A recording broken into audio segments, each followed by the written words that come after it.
Fala galera, e aí, como é que vocês estão? Tudo bem? Pessoal, vamos falar hoje sobre a nossa avaliação.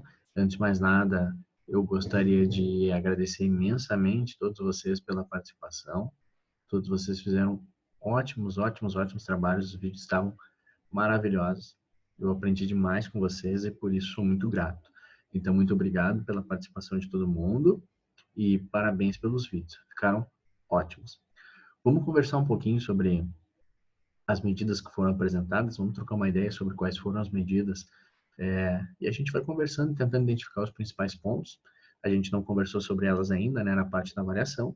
Eu dei o feedback individual para cada um, e agora a gente faz uma conversa sobre aquelas medidas que embasaram o trabalho que serviu como uma avaliação. Então vamos dar uma olhada aqui, ó. Compartilhei a tela. Primeira, ó, vamos ler e a gente vai discutindo, tá? Dos Estados Unidos à Colômbia, conheça 5 locais que implementaram ações bem-sucedidas contra o crime. Primeiro ponto importante da gente destacar aqui, galera, é o seguinte: não é porque uma medida deu certo nos Estados Unidos, ou não é porque uma medida deu certo na Colômbia, que ela vai dar aqui também. Isso é um erro muito frequente que às vezes a gente comete, que é de esquecer os fatores situacionais no que dizem respeito ao controle da criminalidade ou ao fenômeno da violência.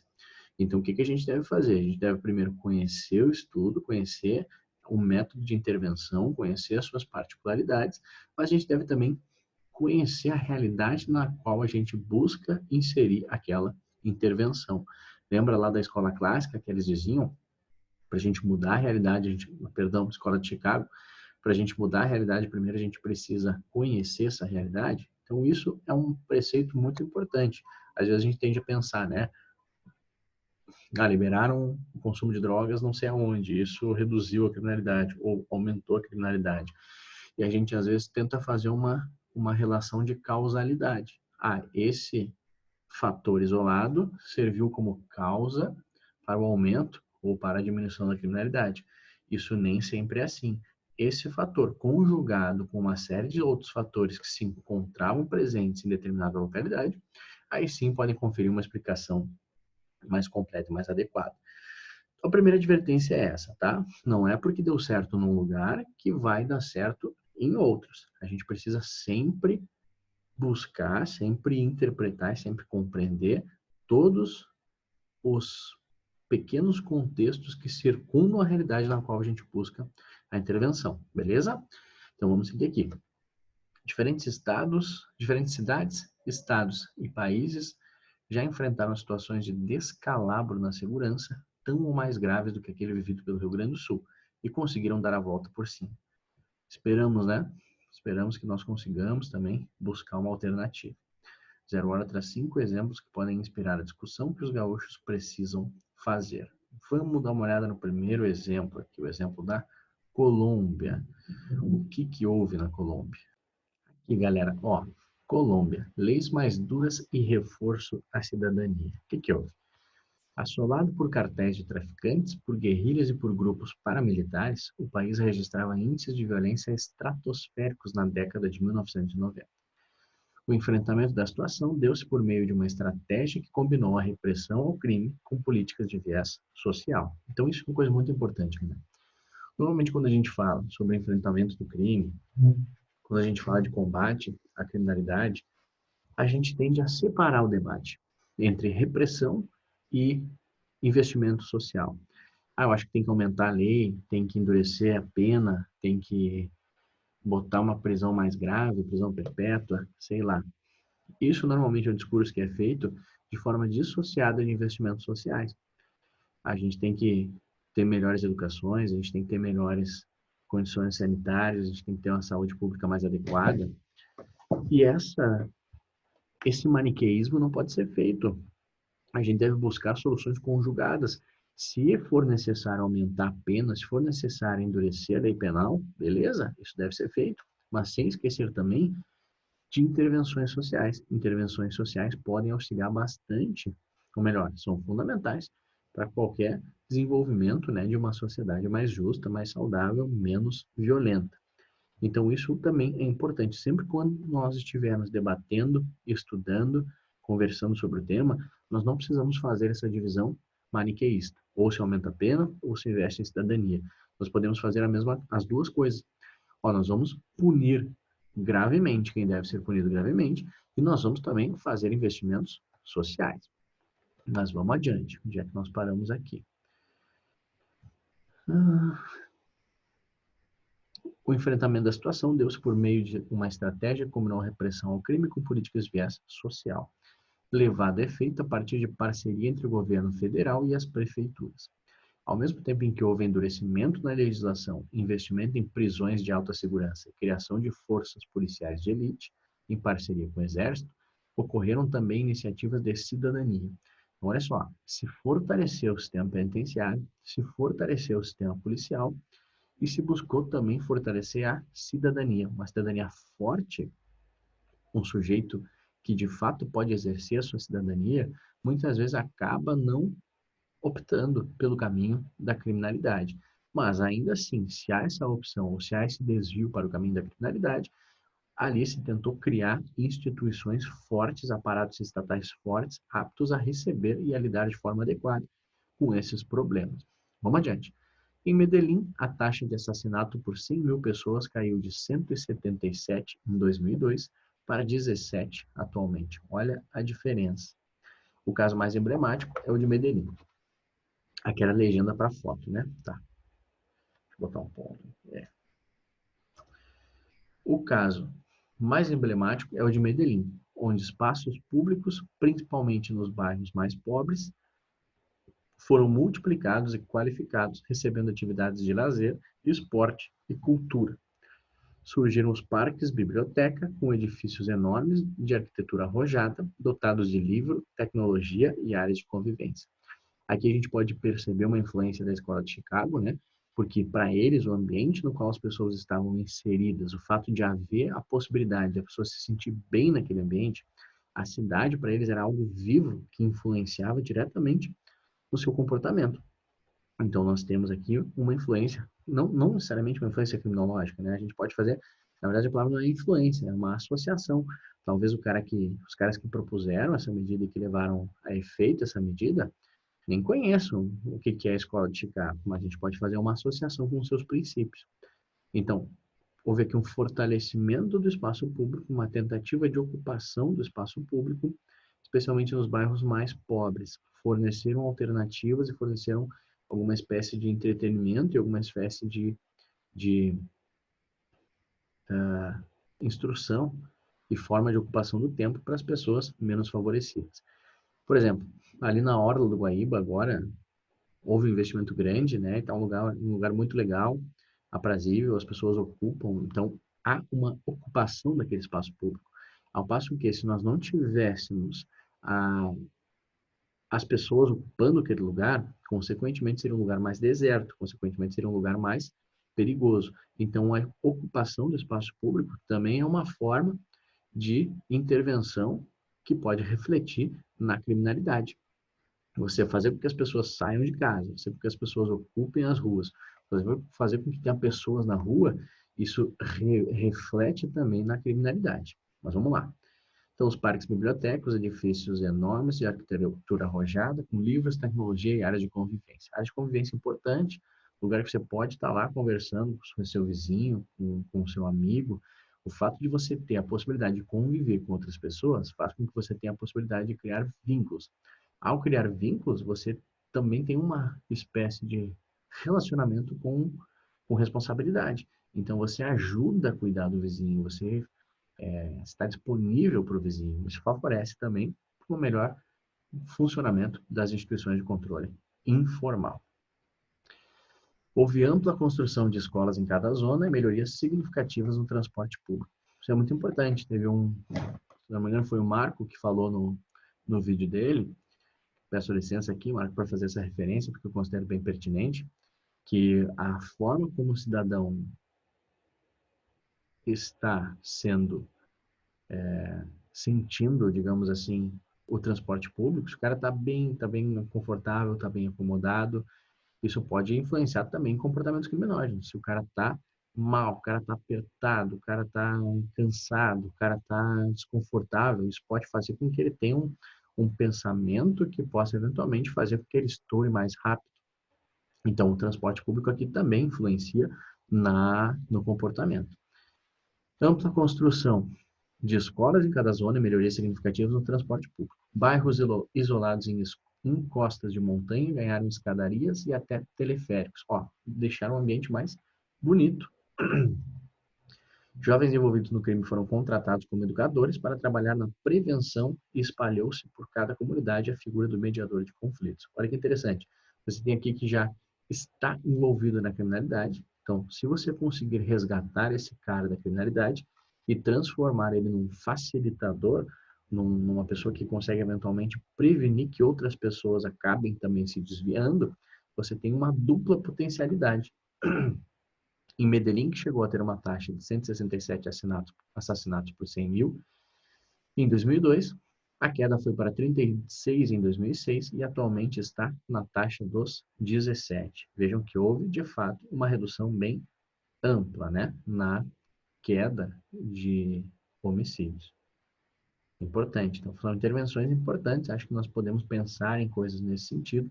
É óbvio que isso deve vir adaptado, eventualmente, de uma mudança cultural, de uma adaptação cultural, mas acho que elas são importantes. Segunda medida.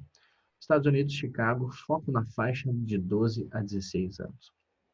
A metrópole norte-americana, que tem uma taxa elevada de homicídios, implantou a partir de 2001 o projeto Becoming a Man, tornando-se um homem. A ideia é trabalhar com estudantes do ensino médio na faixa dos 12 aos 16 anos que apresentam maior risco de envolvimento no crime, seja por características pessoais, familiares ou sociais. Organizados em grupos pequenos, esses adolescentes participam de encontros semanais ao longo do ano escolar, durante os quais são trabalhados valores como integridade, autodeterminação e expressão da raiva.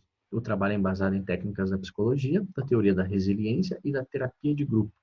Nos casos em que há necessidade, ocorre um aconselhamento individual. Os resultados revelaram-se impactantes. Uma análise feita em junho pelo Crime Lab da Universidade de Chicago mostrou que o programa é eficaz na prevenção da violência. Com base no trabalho feito entre 2013 e 2015, os pesquisadores concluíram que o Becoming a Man reduz em 50% as prisões por crimes violentos e em 35% as prisões em geral, além de melhorar o desempenho escolar. Segundo as estimativas do Crime Lab, cada dólar investido no programa produz um benefício de mais de $30 para a sociedade. Isso também é interessantíssimo. Essa faixa aqui, 12 a 16 anos, claro que se pode começar antes a trabalhar formas de intervenção, formas de amadurecimento, formas de desenvolvimento de personalidade, de integridade. Quanto mais cedo você começar a incutir nas pessoas, nas crianças, nos jovens, alguns valores, melhor talvez, né, seja o reflexo dessa modulação de comportamento. Mas essa faixa dos 12 aos 16 anos também é uma faixa relevante, a faixa que, às vezes, o cara, aos 12 anos, por exemplo, o cara começa a ingressar na atividade ilícita. O cara vira aviãozinho do tráfico, o cara começa a fazer favor para traficante, começa a fazer favor para quem não deve. Então, e às vezes, muitas vezes, nem tem noção do que aquilo significa, né? 12 anos, a criança faz as coisas sem saber o que aquilo significa. Talvez se nós anteciparmos esse conhecimento para essa criança, fica mais fácil. E nos 16 anos ali, começa já aquela fase da adolescência, uma fase que fisiologicamente o sujeito está mais suscetível de realizar condutas que possam lhe trazer problemas. O sujeito está mais suscetível a realizar condutas violentas, o sujeito está mais suscetível a realizar a transgressão das normas. Então é importante fazer essa intervenção para que ele, tudo bem, pode ser que queira transgredir algumas normas, mas saiba quais são as normas que ele pode transgredir que não gere a ele uma repercussão penal, um dano à sociedade. Então é uma faixa que se considerou relevante para evitar aquele desvio, para evitar que haja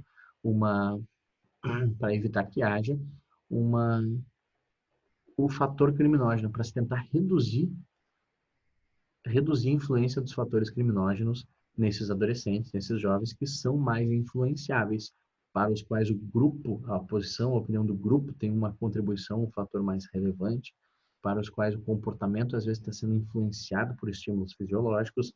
Então é muito importante de mostrar também o outro lado da moeda. Ó, tem esse lado da malandragem, mas tem o lado bom também. Tem o lado de desenvolver autodeterminação, de desenvolver integridade. É óbvio que não vai funcionar com todos, mas se funcionar com alguns, nós já temos aí um instrumento poderoso de mudança, um instrumento poderoso de prevenção. O simples fato de você tirar essas crianças dos outros fatores criminógenos, bom, na terça-feira de manhã ele vai lá no projeto Becoming a Man e não vai ficar na esquina de casa conversando com os traficantes. O simples fato de você oferecer uma alternativa, oferecer uma atividade diferente daquela que é um estímulo criminoso, já é oportuno, já é interessante, já pode configurar eventualmente uma modificação. Vamos para a próxima medida. Terceira medida, Richmond, Estados Unidos. Bolsa para deixar crime. Olha, na minha opinião, a mais polêmica, na opinião da maioria de vocês também, pelo que eu vi nos vídeos, a mais polêmica, realmente é muito controversa, né, essa medida. Vamos dar uma olhadinha o que os caras nos dizem aqui e vamos trocar uma ideia sobre ela. A cidade de Richmond, no estado norte-americano da Califórnia, adotou uma estratégia radical e controversa para combater a violência, que inclui pagar uma bolsa a bandidos que se afastam do crime. Um dos princípios que embasou a política é de que um número reduzido de pessoas responde por grande parte da violência registrada em uma comunidade. No caso de Richmond, 28 indivíduos haviam cometido 70% dos crimes mais violentos ocorridos em 2009. A cidade decidiu trabalhar diretamente com essas pessoas. Em lugar de prender, a cidade resolveu ajudar um grupo de jovens considerados de alto risco. Criou um programa de acompanhamento com educação, desenvolvimento profissional, um acompanhamento psicológico e suporte de saúde, no qual os participantes foram incentivados a estabelecer objetivos de vida e encorajados a sonhar com um futuro diferente. Os participantes que permaneciam no programa, depois de 6 meses, passavam a receber uma bolsa mensal de $1.000 durante 9 meses. O programa foi lançado em 2007 e teve já vários ciclos de bolsistas. Depois de 7 anos, registrou-se uma queda de 76% nos homicídios e de 66% nos assaltos com armas de fogo. Então, galera, isso é polêmica, né? Olha só, o que os caras fizeram? Os caras criaram um curso, criaram ali uma espécie de política de intervenção pessoal para que as pessoas passassem a pensar na sua própria vida, começassem a estabelecer objetivos para a sua própria vida, que fossem, evidentemente, alternativos ao crime, e quem continuasse, quem desenvolvesse esse tipo de atividade, esse tipo de proposta, acabava sendo remunerado com uma bolsa. $1.000, porra, imagina, $1.000 aí eu faço esse curso aí, fácil, fácil. Mas enfim, quem se submetesse a esse procedimento, a esse curso, a essa formação, receberia ali, por um período de 9 meses, $1.000. Então, qual era a estratégia dos caras? Primeiro, vamos fazer com que as pessoas busquem uma alternativa de vida.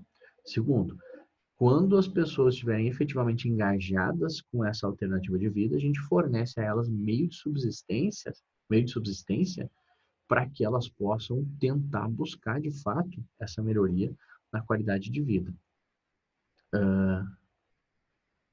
Controverso, né? Muitas pessoas, isso agride diretamente o nosso sentimento, a nossa subjetividade.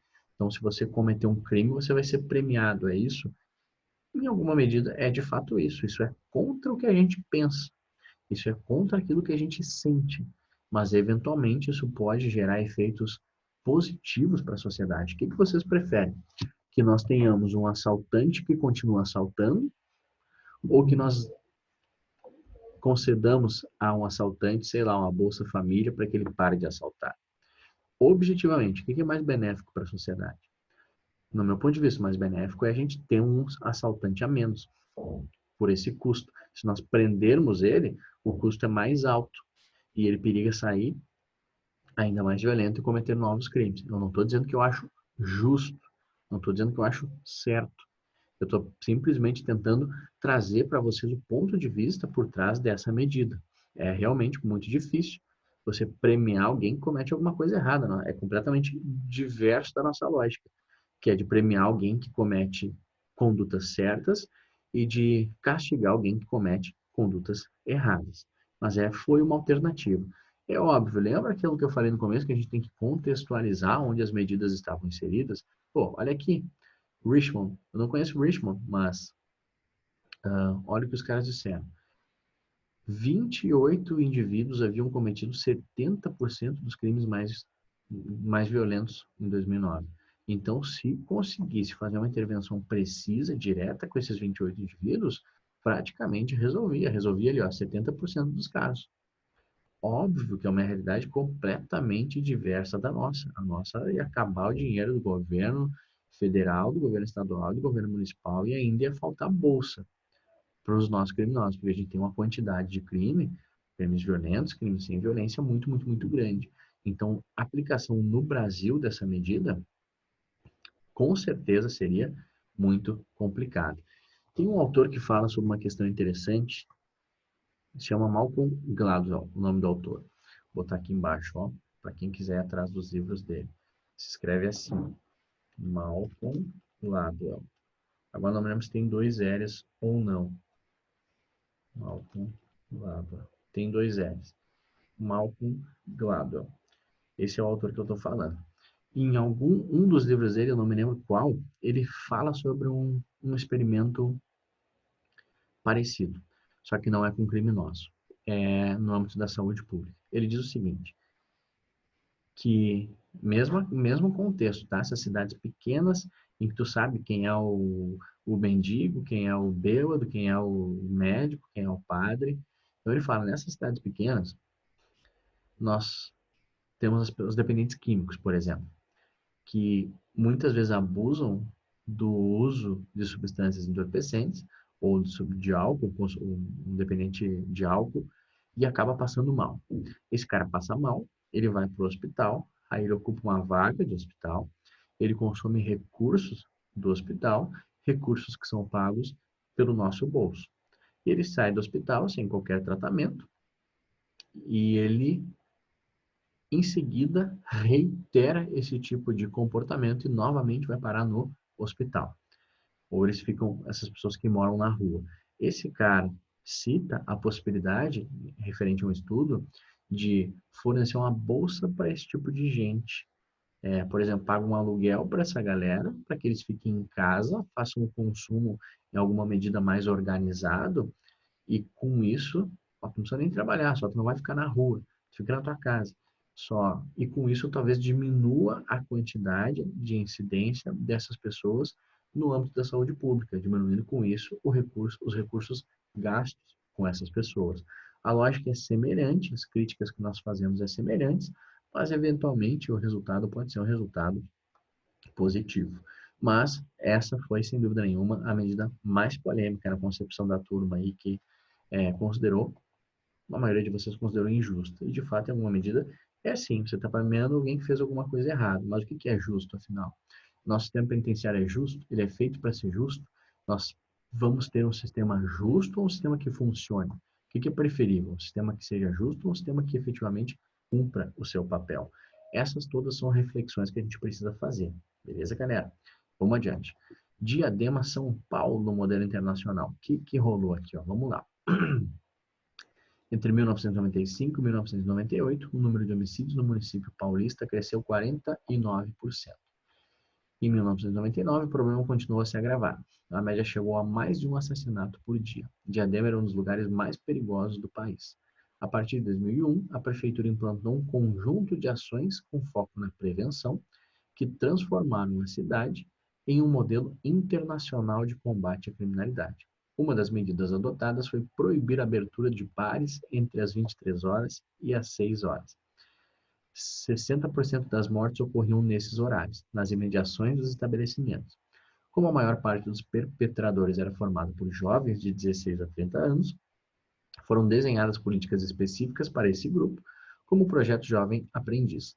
Adolescentes de 14 a 16 anos em situação de risco foram identificados em áreas assoladas pelo tráfico e passaram a contar com atividades de esporte, cultura, formação profissional, desenvolvimento da autoestima e inserção no mercado de trabalho. Também recebiam uma bolsa mensal. Em 3 anos, 4.000 adolescentes foram incluídos. Outras ações abrangeram a instalação de câmeras de segurança, a formação de um conselho para engajar a população melhoria da iluminação pública em áreas vulneráveis, urbanização de favelas, aumento do número de creches, treinamento profissional de adultos e aumento de 70% do efetivo da Guarda Municipal, o que permitiu a implantação de um modelo de patrulhamento comunitário.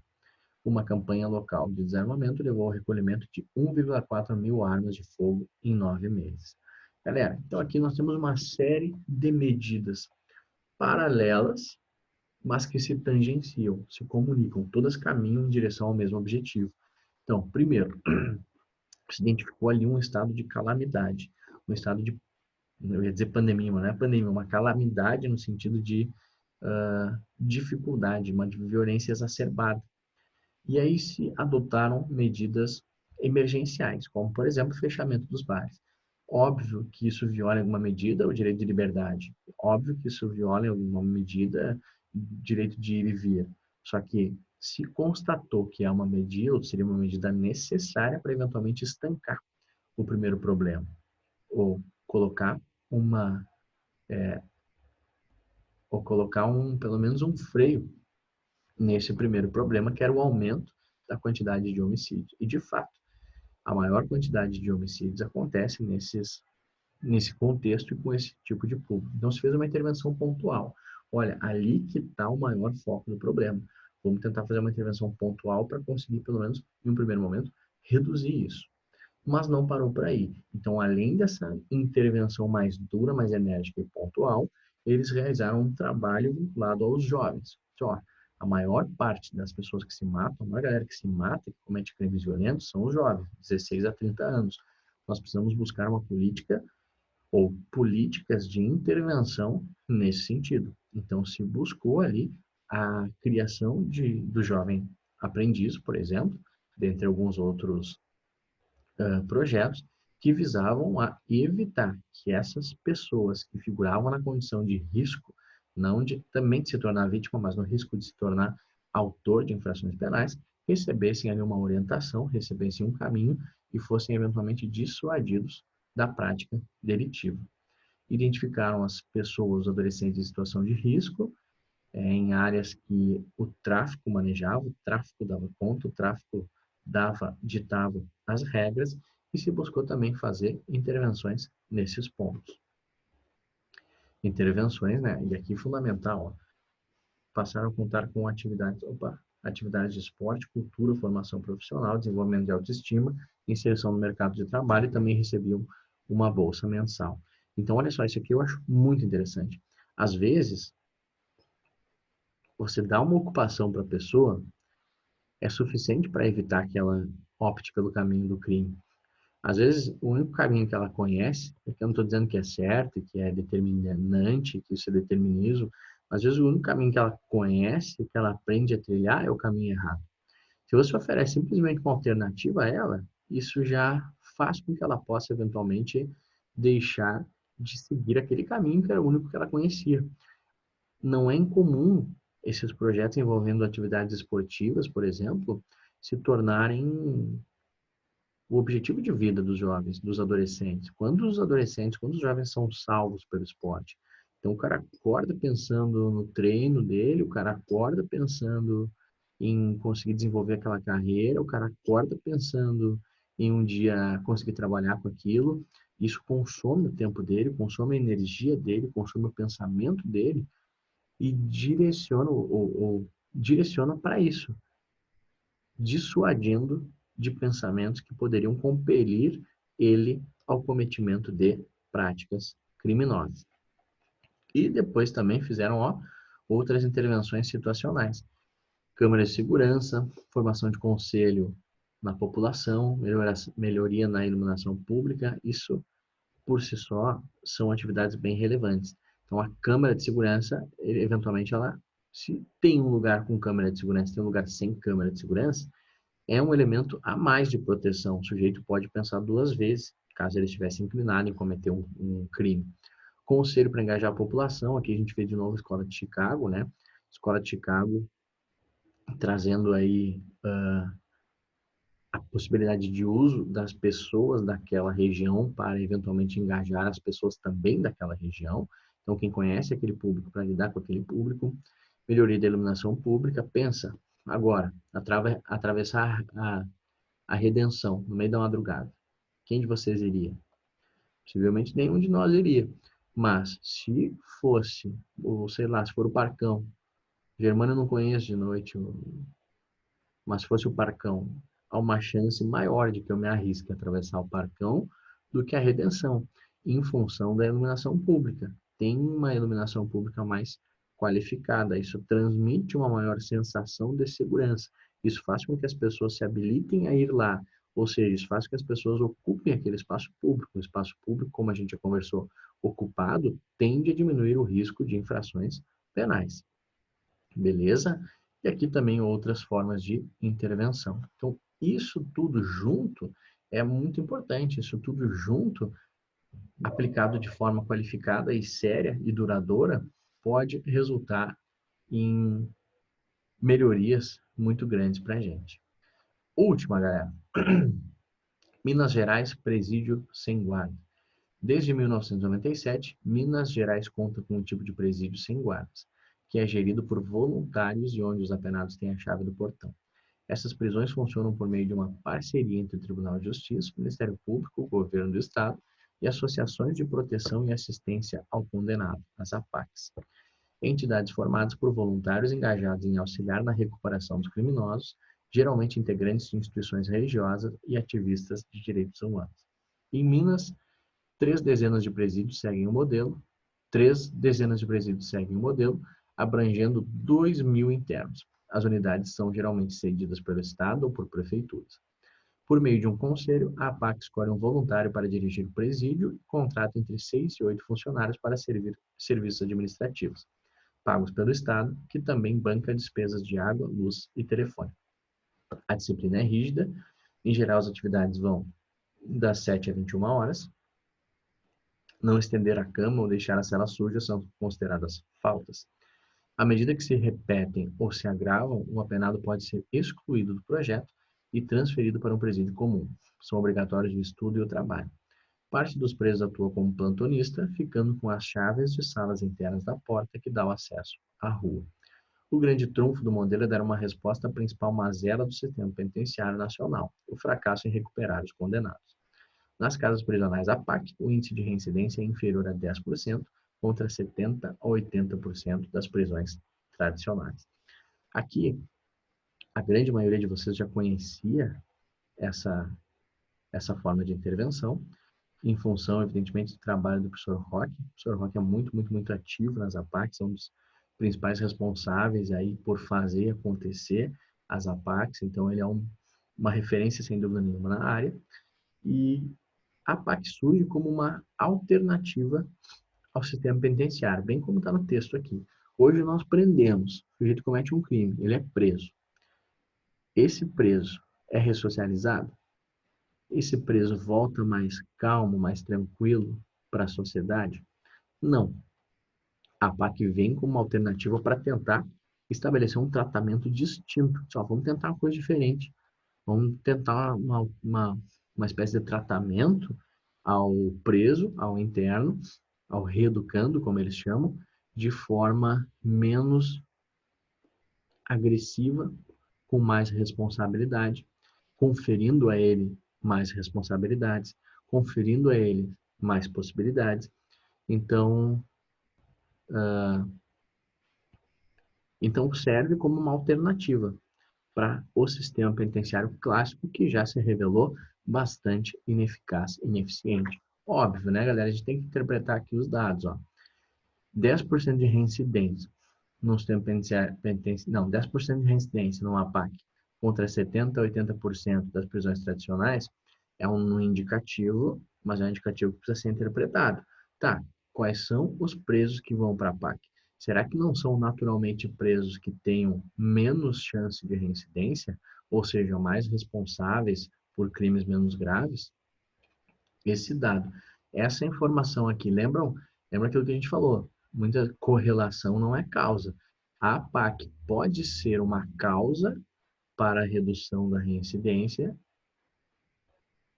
ou pode ser a APAC conjugada com outros fatores, mas provavelmente é, só que a gente tem que interpretar, não basta que a gente receba os dados e automaticamente faça essa assunção, essa consideração. A gente precisa interpretar os dados de forma adequada, para ver se de fato é uma relação de causa e efeito ou se é simplesmente uma correlação.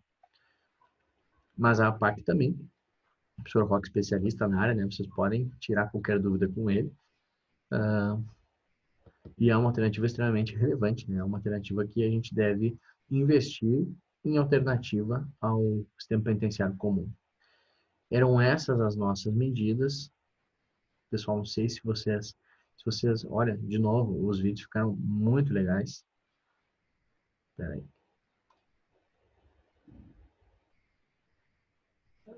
Aí, os vídeos ficaram muito legais. Adorei. Reitero meu agradecimento e as minhas congratulações para vocês. Fico à disposição para quem quiser, quem precisar trocar uma ideia. Tentei mandar para vocês os feedbacks individuais. E acho que era isso. São medidas importantes que a gente pelo menos deve pensar. A gente está sempre acostumado a pensar, bater na tecla, né, da repressão, do aumento de pena, do endurecimento da legislação, o que de fato pode ser feito, não tem nenhum problema, mas também é importante que a gente pense em algumas alternativas, sobretudo alternativas que já foram testadas, aplicadas, tendo ciência, é claro, da possibilidade de que, da possibilidade não, da certeza de que essas aplicações não sejam absolutas. A gente tem que contextualizar. Não basta que a gente pegue um modelo, importe e aplique aqui. A gente precisa fazer a necessária adaptação. Beleza, galera? Falamos, né, sobre a escola clássica, César Beccaria, humanismo, fim das torturas, princípio da legalidade, princípio da proporcionalidade. Depois a gente foi lá para a escola positiva, principal expoente Lombroso, o homem delinquente. Havia um determinismo na prática do cometimento de infrações penais. Se as situações se encaixassem de determinada maneira, o sujeito cometeria um crime. Então, o determinismo significa quase que um cálculo matemático. Se todas essas circunstâncias se aliarem, o resultado seria um indivíduo delinquente. O Lombroso criou a hipótese lá do delinquente nato, criminoso nato. Algumas pessoas nascem já com uma predisposição ao cometimento de crimes. Depois nós estudamos a Escola de Chicago. Escola de Chicago, influência do contexto, influência do meio, influência da cidade. A cidade é viva, cada cidade tem seus hábitos, esses hábitos mudam de acordo com o tempo e é necessário que esses hábitos sejam hábitos positivos, que influenciem as pessoas no caminho do bem e não no caminho do mal. Teoria da associação diferencial, muito importante, operou um giro paradigmático na criminologia. Disse que Edwin Sutherland diz, galera, existem crimes em áreas que vocês não estão estudando. Então, deu início à possibilidade de estudo dos white collar crimes, os crimes de colarinho branco. O que dizia a teoria da associação diferencial? A associação diferencial dizia que a interação entre os sujeitos, uma diversidade de cultura entre os sujeitos, permite que o crime seja aprendido em um processo de imitação. Então, se eu não sei que existe determinada forma de criminalidade, se eu não sei que existe a possibilidade de sonegar tributo, por exemplo, ou se eu não sei que existe tentando botar o foco de novo aqui. Se eu não sei que existe, estou desfocado. Se eu não sei que existe uma associação para o tráfico, uma quadrilha, uma organização criminosa que vive do tráfico, provavelmente eu não vou saber fazer. Não sei de onde comprar droga, não sei para quem vender, não sei como é que é o modus operandi. Agora, se eu conheço a pessoa, me associo a ela, tenho interações com ela, aos poucos eu consigo aprender a forma como esse comportamento criminoso é realizado. E por último, gente, não caiu na prova, mas nós falamos sobre o abolicionismo penal.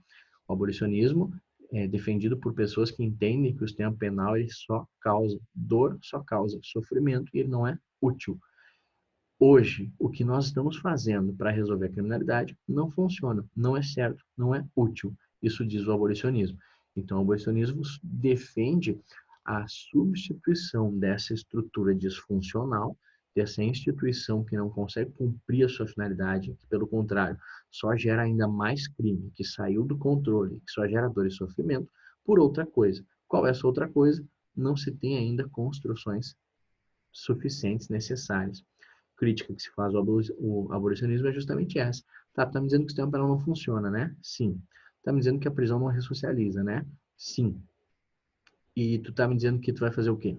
Tirar o direito penal e botar o quê? Então a crítica é justamente essa. O direito penal, o sistema penal, ele é um mal necessário. Nós não temos uma alternativa eficaz para substituir o direito penal. Beleza, galera? Tô com saudade de vocês. Se cuidem. Espero que a gente se veja em breve. Beijo no coração de vocês. Qualquer coisa me chamem, tá? Ah, hoje é dia da gente estudar. Não, vou postar depois. Eu ia adiantar uma escola, mas eu vou postar depois. Beleza? Se cuidem. Beijo no coração. Até mais. Tchau, tchau.